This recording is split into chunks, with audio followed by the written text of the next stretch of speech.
The district court found no constitutional basis for relief. It concluded that the punishment authorized and practiced generally in the county schools violated no constitutional rights. The court concluded that while corporal punishment could in some cases violate the Eighth Amendment, in this case, a jury could not lawfully find the elements of severity, arbitrary infliction, unacceptability in terms of contemporary standards, or gross disproportion, which are necessary to bring punishment to the constitutional level of cruel and unusual punishment. The district court granted principal rights motion to dismiss, and the Court of Appeals affirmed, thus giving birth to 430 U.S. 651, 1977, Ingram versus Wright.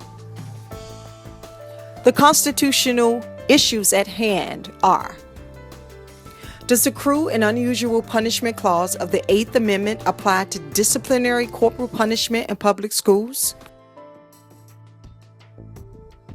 Does the due process clause of the 14th Amendment require notice and hearing prior to imposition of corporal punishment authorized and limited by the common law?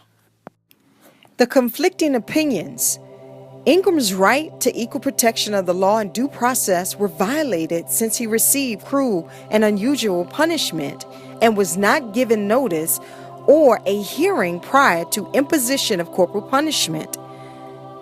On the other hand, Ingram's rights to equal protection of the law and due process were not violated since the Eighth Amendment has no application to corporal punishment in public schools and notice is not required before administering punishment, as the Florida statutory scheme contains adequate safeguards to prevent wrongful punishment and affords adequate remedies in the event a student is deprived of his rights.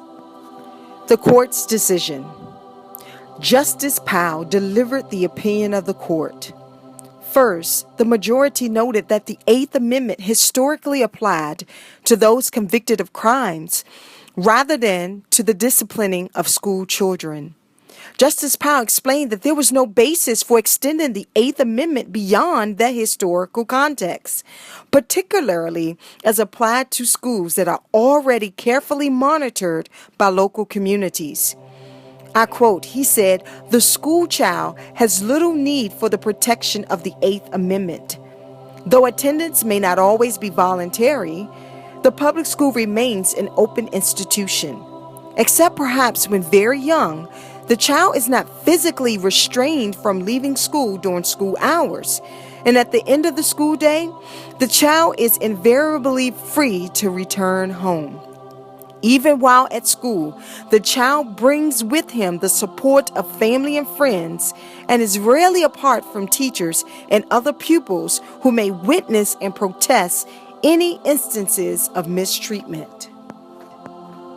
As it relates to the due process issue, the court concluded Florida law already contained adequate protections, while teachers and principals alike required to exercise prudence in applying punishments subject to the watchful eye of the community and the possibility of subsequent civil or criminal liability for wrongful behavior. The dissenting opinion.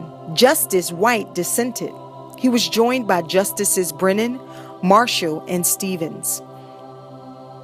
They argued the Eighth Amendment's prohibitions extended to all cruel and unusual punishments, such that a punishment inflicted on a criminal defendant that violates the Eighth Amendment must also be prohibited for disciplining school children. White lamented, "If it is constitutionally impermissible to cut off someone's ear for the commission of murder, it must be unconstitutional to cut off a child's ear for being late to class." Now, although there were no ears cut off in this case, the record reveals beatings so severe that if they were inflicted on a hardened criminal for the commission of a serious crime, they might not pass constitutional muster. Justice White argued in dissent that the Eighth Amendment does not contain the word criminal, so the court should not impose that limitation. He stated, "The fact that the framers did not choose to insert the word criminal into the language of the Eighth Amendment is strong evidence that the amendment was designed to prohibit all inhumane or barbaric punishments, no matter what the nature of the offense for which the punishment is imposed." The dissenters also found it strange that students were entitled to a due process hearing prior to suspension under the court's precedents, but not in the event corporal punishment was imposed.